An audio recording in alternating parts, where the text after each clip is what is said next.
Well, everybody, thank you for being here and welcome to the Savannah Podcasting Meetup in April. Today, we're going to talk about how to grow your podcasting audience. And just to give everybody an overview of what we do, we just meet every month. I am Razz. I own a company called Pod on the Go, Podcast on the Go, and I produce podcasts. I've produced dozens, been involved with hundreds, it feels like. But, you know, I've been doing it since 2013, and I just fell in love with it.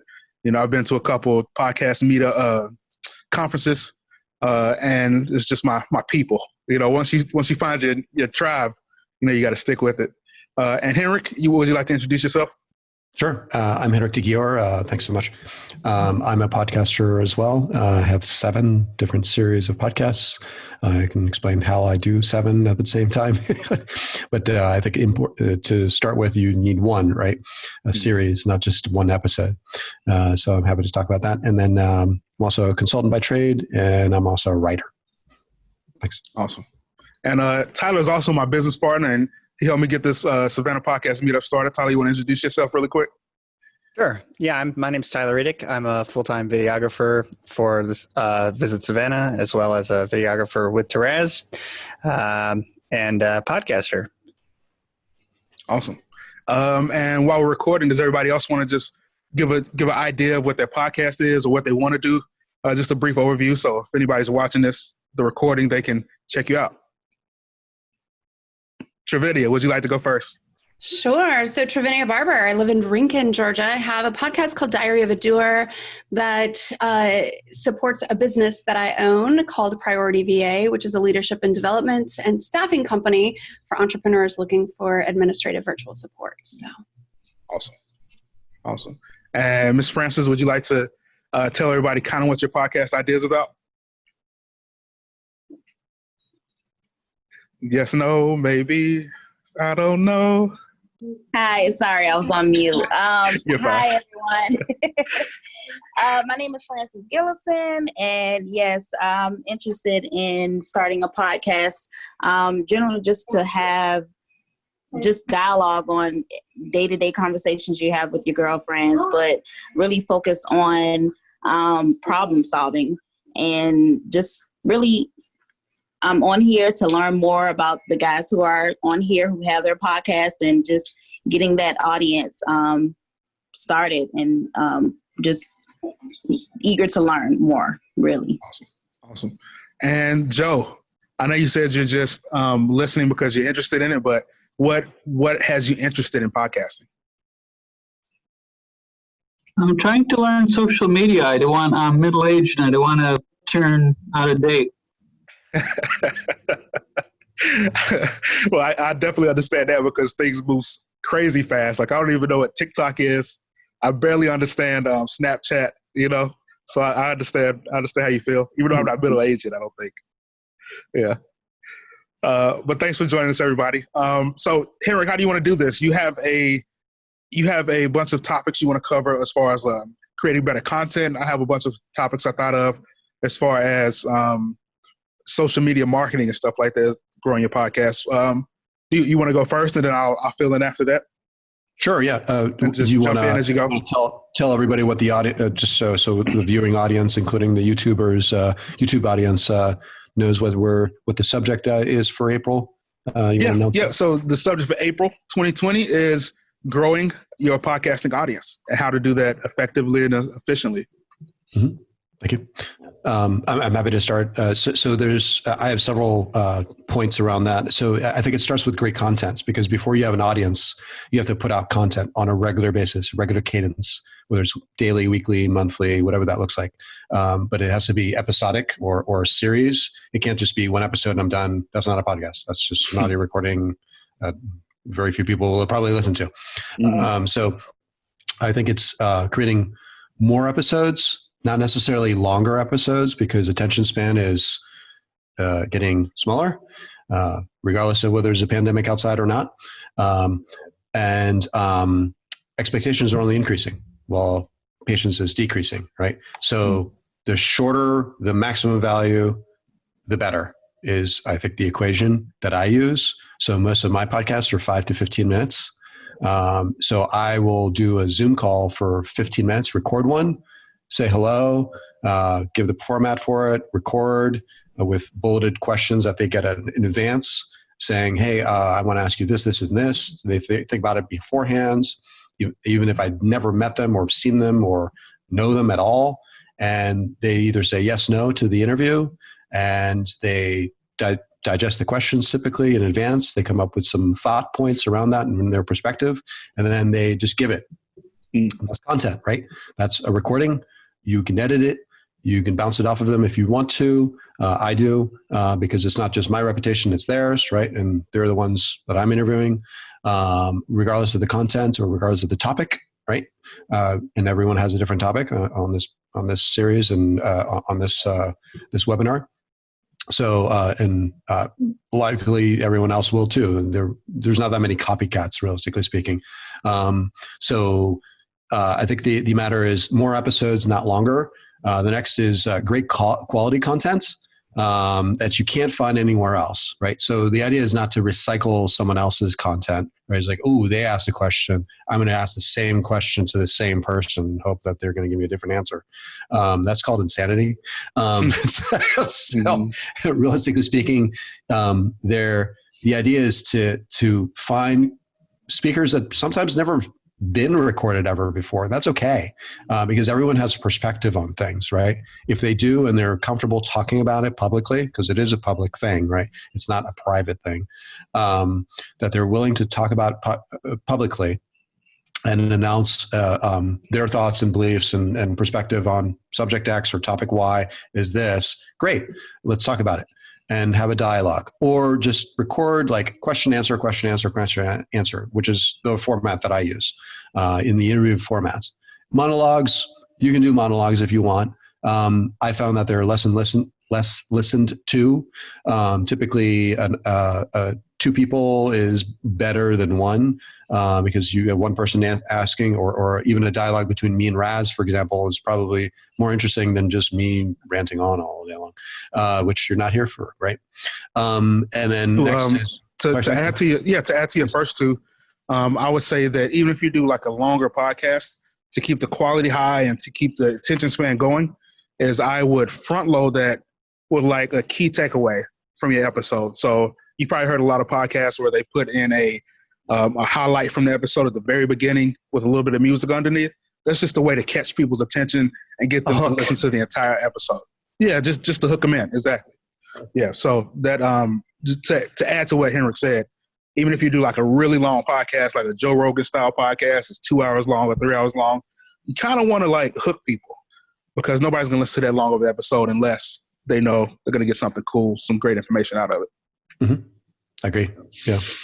And I would add the next point would be around consistent cadence, right? So regular release schedule. So if it's on Tuesday mornings every week, that kind of thing, or whatever your favorite day is.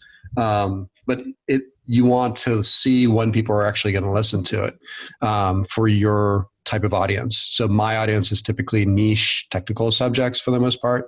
That means it's weekdays. That's typically realistically Tuesdays through Thursdays. So people can digest that content when it's businessy.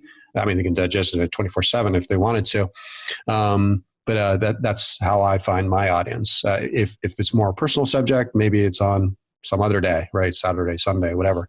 And then release cadence is really important, and continue doing that so they know when to expect when you're dropping that new episode. The next suggestion would be to create a new category, blue ocean strategy, as it's sometimes called. So I've created categories that don't exist out there because no one talks about it, because it's a niche subject. So find a niche subject, not like, oh, I'm going to talk about politics. I'm going to talk about the same tech that everyone else does. I'm going to talk about the same religious topic that everyone else does. Then you're amongst a lot of noise, let's be honest, right? Mm-hmm. And you're going to get your podcast will get lost. If you're talking about a very unique subject, right? Or unique enough that when you type in those keywords into said podcast channel, you find very, very little shows or even episodes about it. That's what you want to hit on. That's my recommendation. Next would be build a following. right? So you want an email list, right? So you can email your followers, not sell the list necessarily. Social media following, because, well, people are likely going to find you on social media. I talked to a podcaster yesterday in London. I found him on LinkedIn because he had headliner videos, the 1 minute headliner videos of, him talking to said guest about key point X. Sorry. That was awesome to me. And I was like, oh, I'm checking out his podcast immediately because it sounds amazing. Somebody else joined. Welcome, Chief's iPad. Yeah. Chief's iPad and Razz Allen. Welcome to the meetup. Yeah. Then my next point would be 1,000 true fans. There's a link to that. If you Google that, you will find who wrote that. His name is Kevin. I'm going to find his name somewhere. Sorry. Why am I not finding his name? I can't believe I can't. Kevin Kelly. Kevin Kelly, isn't it? There you go. Kevin Kelly. Yes. Thank you. KK.org. Not 3, just 2 Ks. Very important. He talks about 1,000 true fans, having 1,000 true fans who are going to basically follow anything you do. And that's the kind of audience you want to build as not necessarily as quick as possible, but the ones that are going to continue coming no matter what you produce, no matter what you write, no matter what episode you come out. They're going to be like, wow, what is he doing now? Like, how does he handle it? Yeah, I love that concept of 1,000 true fans.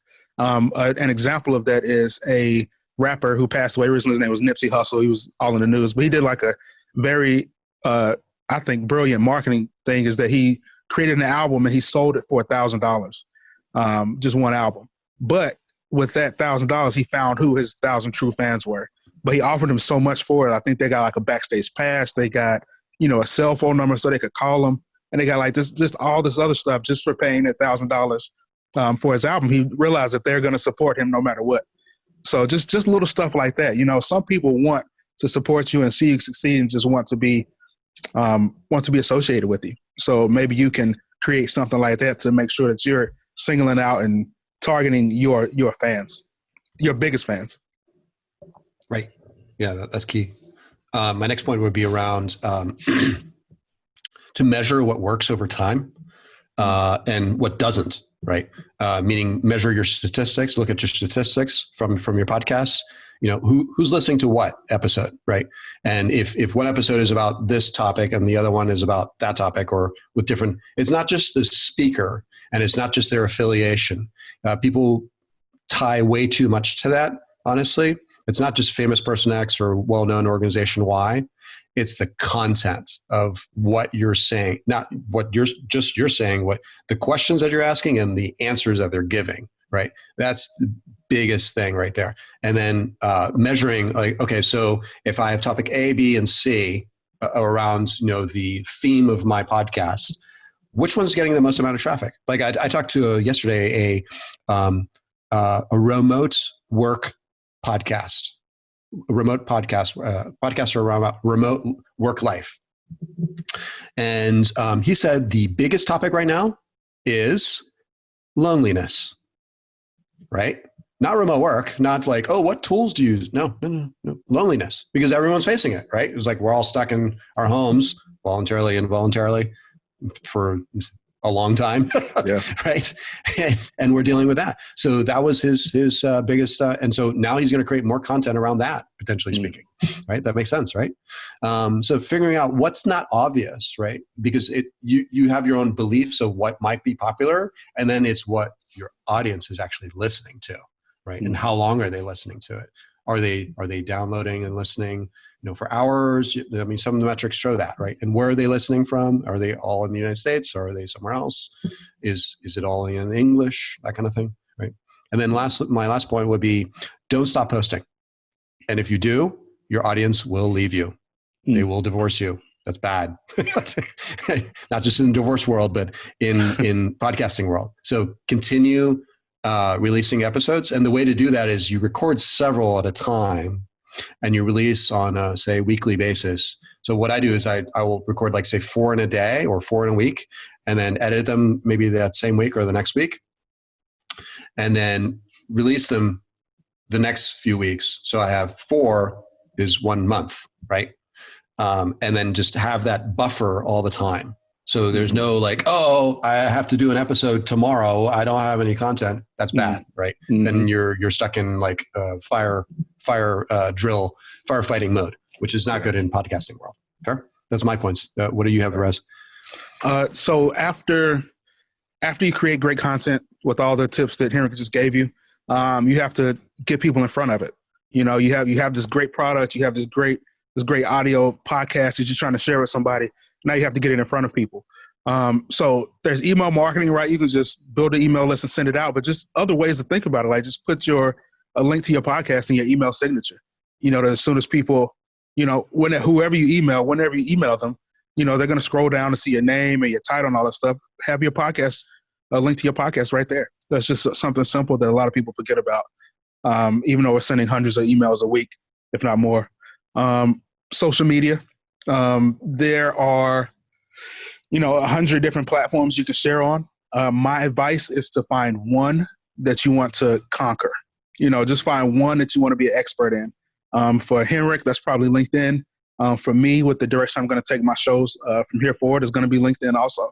But for you, it could be Facebook. It could be, you know, Snapchat or TikTok or Instagram. It just depends on your audience and where they are and the type of people that will be interested in what you have to say.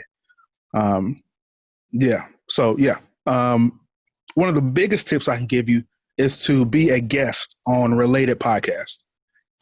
Because when you're thinking about it, these are people that are already listen to podcasts. And if it's a related podcast, they're going to be interested in your podcast as well. So if you go on somebody else's podcast and they enjoy you as a guest, they're going to follow you, you know, and they know how to find you. You don't have to tell them how to download the Apple app. You don't have to tell them how to, you know, subscribe and, you know, leave reviews. They already understand all that. So probably the biggest thing that helps a lot of people to get that bump is to get on a related podcast. And the more followers they have, the better. Oh yeah, that goes without saying. You can cross promote each other, right? So if you're on similar topics, like let's say both of us are talking about, I don't know, whatever topic. Let's pretend it's the same topic for me and Razz or any of us, right? I interview you, you interview me, and release in different time frames, right? You might release this month, I might release next month. So it's not like same day. That's right. Helpful to anybody. But you promote each other, and that's called cross promotion, right? That's right. Yep. Yeah, because in podcasting, there's really no competition. You know, a person who likes you is going to listen to you because they like you, not because you're better than anybody else, just because they're your fan. You can get better, but there's no competition really. Like everybody grows. A rising tide raises all ships. That's kind of how podcasting is, type of thing. So and there's a couple websites. There's quite a few websites now, but one that I'm familiar with that I know is good is interviewvalet.com. They're really good at helping you get on other podcasts or leading podcasters to you. And another one is spotagest.com. And it's more of a community, but it's a growing community. I've been on there and everybody seems really genuine. So Spotagest and Interview Valet are also great. Hey, yes.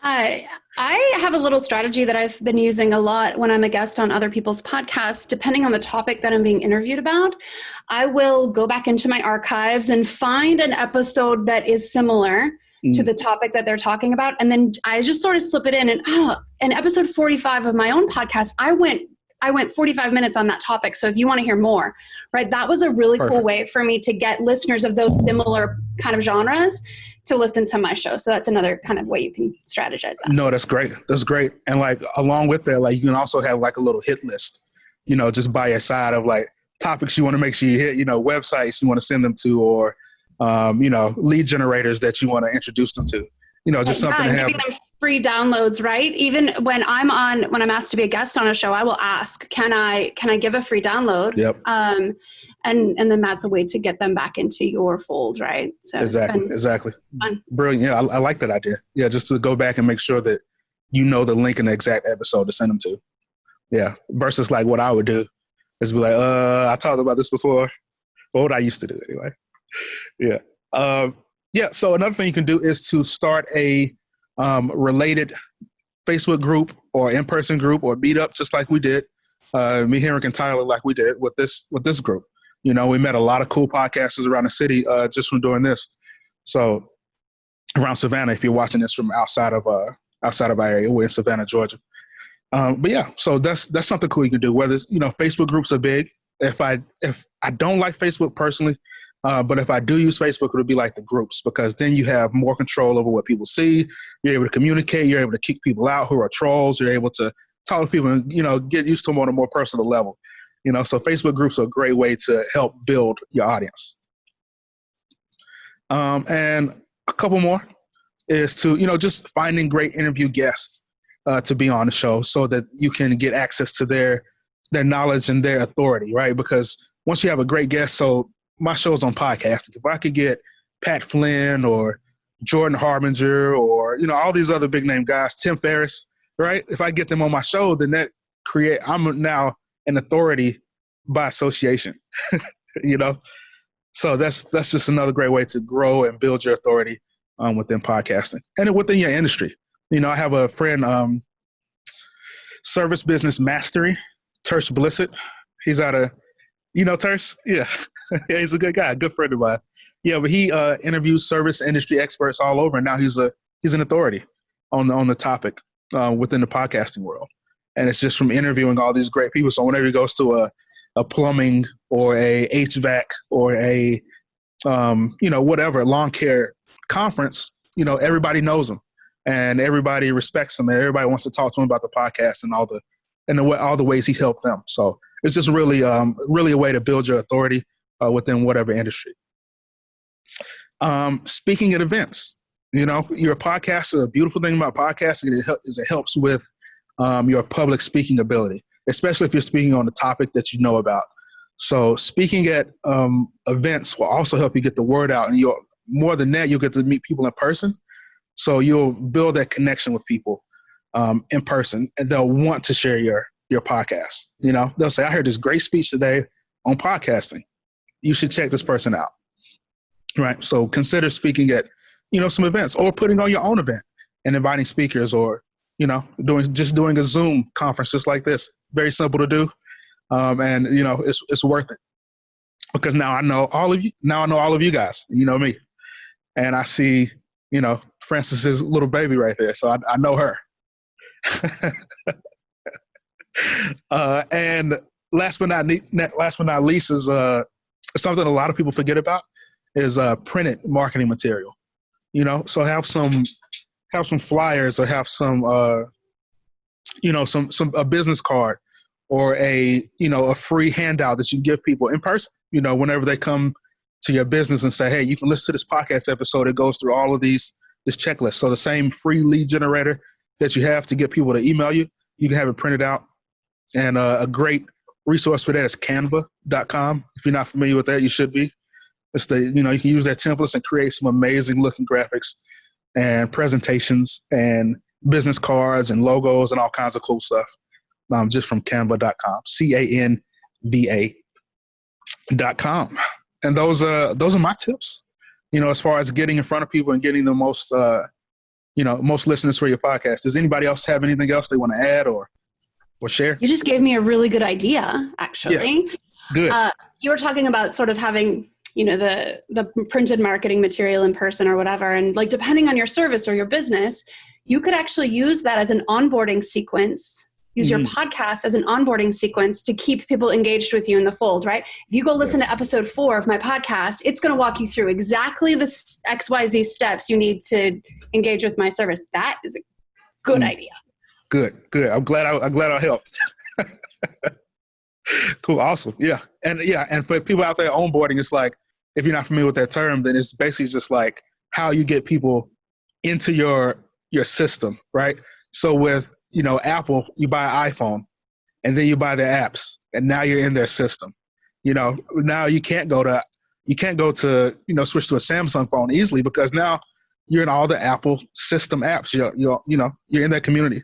So it's a great way just to get people into your podcast, your business, your community, whatever you're offering. Yeah, it can become lead magnets. So I actually used it. I interviewed like a bunch of people on a topic. I transcribed it all, and then I created a book. And then I scheduled the release of the podcast episodes promoting the book at the end with all the transcripts in it. So with added context in the beginning of the book, it's like this book is about blah. You're going to learn about X and Y and Z. And here's all the guests I interviewed. And you can either check out the audio, or you can read along, or you can just read the text. So giving content, because content is created in different ways, and it's also consumed in different ways. Some people like to watch, some people like to listen, some people like to read, some people like to do a combination of those at the same time. And that helps a lot. I've done that several times, and it does work.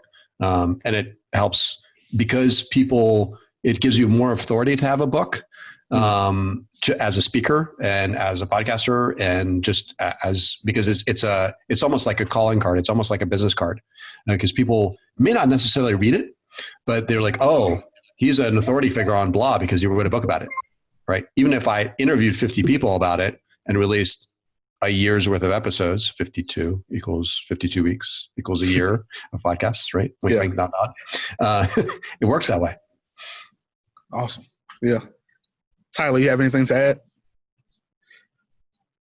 I think just as a video guy coming into podcasting, story comes first and foremost. Good storytelling is going to be engaging, and it's going to have the hook, and it's going to get people in. So there's a lot of technical things to figure out as far as getting clean audio and where do I publish everything. But if it comes down to like the most important thing, in my opinion, is just having a good story to tell and finding the right people who are going to be engaging to listen to. I agree. Cool. Chief and Razz, do you guys want to introduce yourself? Either or. You might have to unmute.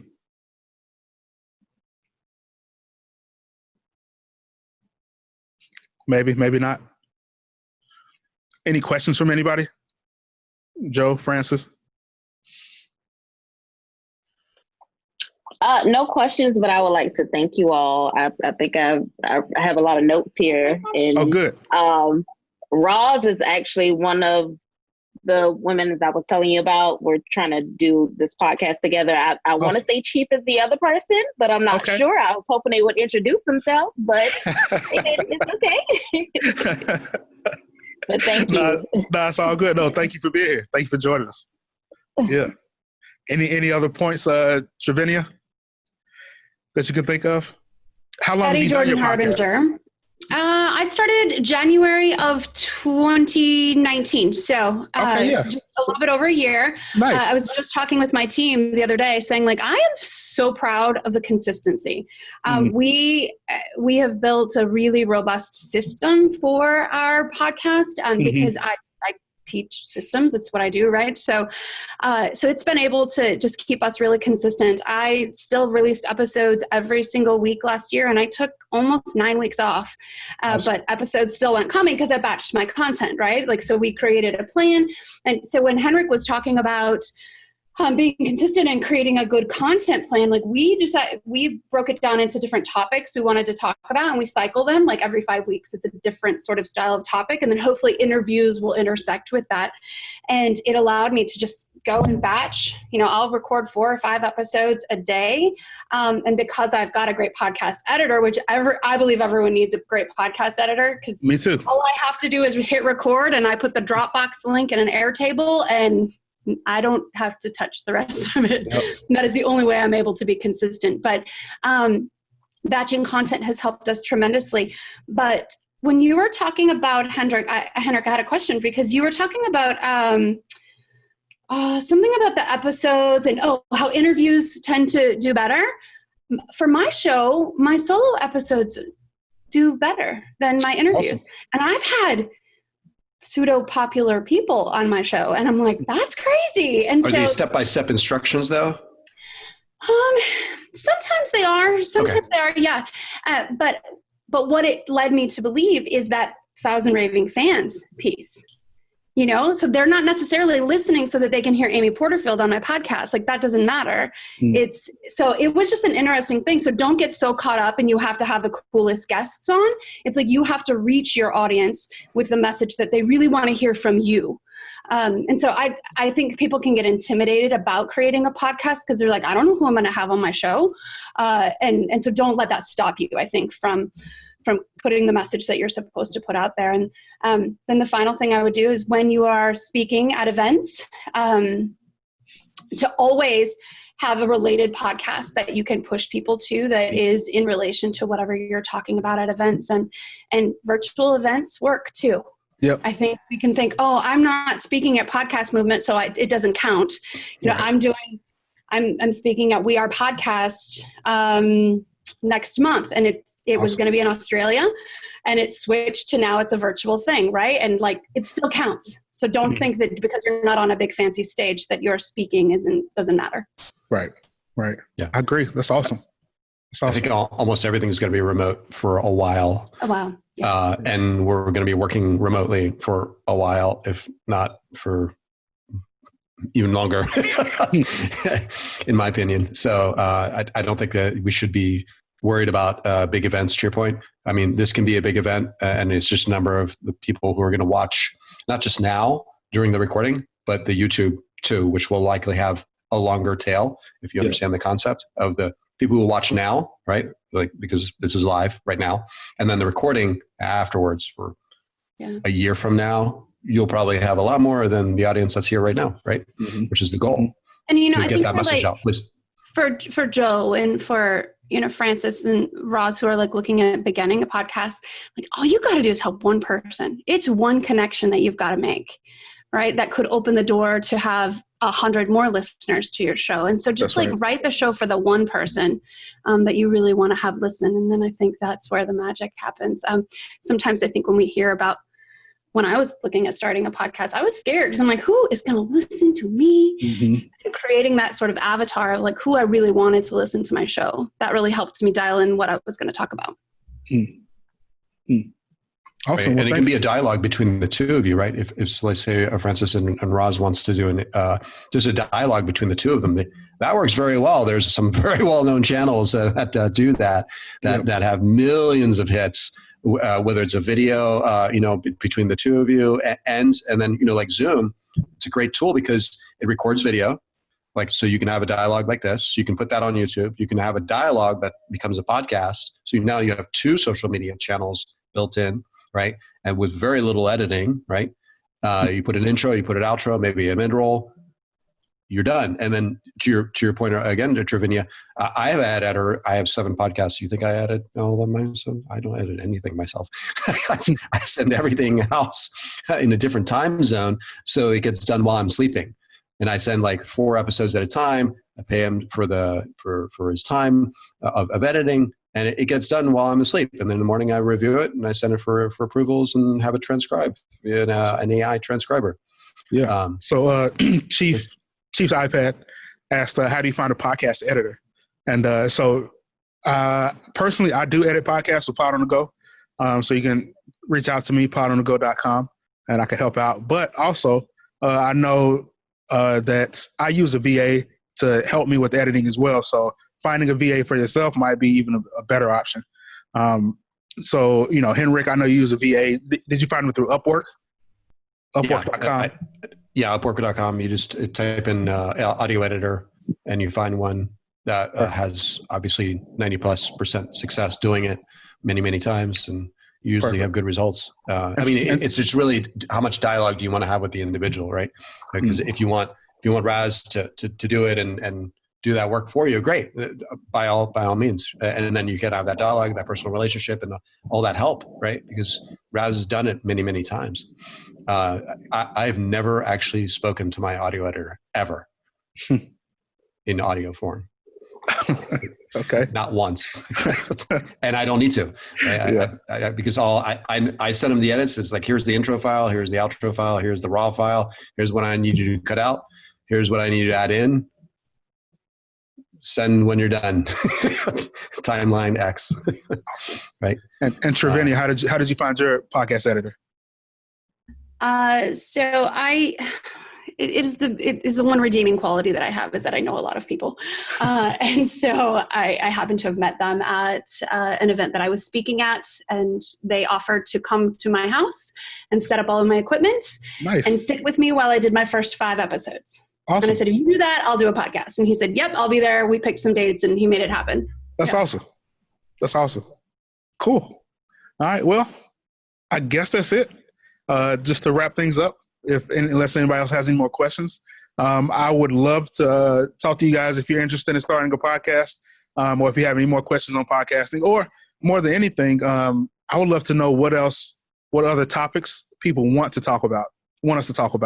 So on the meetup.com, we have a survey where you can fill out, and it's just go through and pick a few topics that you're interested in hearing more about as far as podcasting. And then either we can talk about them, or we can have an expert come on and talk about them with us. So yeah, so please go check that out. Savannah Podcasting Meetup on meetup.com. Of course, you guys saw it, but just go fill out that survey for us. I have a question. It might help your YouTube listeners and any of the people on here that are looking at starting a podcast. Do you have anything maybe on podonthego.com that would be kind of a step-by-step that opt-in that maybe you can push people to, that they might be able to get some more info? Because then that might spur on some more questions that they can bring to these meetup conversations. Yep. I do. I have one big blog post. Actually, it was like me and Henrik and Tyler, we did it before one of our first recordings. And it's basically just how to start a podcast, podcasting 101. So what I'll do is I'll share that with Meetup and everybody who joined today on the Meetup group. But I'm working on redesigning my blog, my website, and it's going to be so for the past 3 years, I've been producing podcasts, and I have several clients. But what I've noticed after I opened up a studio, I'm in my studio now, you see the background. But after opening my studio, I noticed that it's really hard to manage a business and grow a business and take care of your clients, right? It's hard to market and provide a great service at the same time. So what I'm working on now is creating a booking platform for other podcasting studios, and hopefully creating like a podcasting hub so that podcast studios around the country and around the world, have like a marketing platform they can turn to where they know they can get new customers. So kind of like an Airbnb for podcasting studios. Yeah. So that's coming. That's coming around the block. It'll be here soon. Yeah. Hey, Razz, can we just tell people what the potential topics are from the survey, so people can maybe even vote right now audibly? If that'll be good. Let me get to we get traffic now, and then we tell everyone on the YouTube audience too, and everyone listening to it. Yes. Let me find the survey. Sure. In a timely manner, right?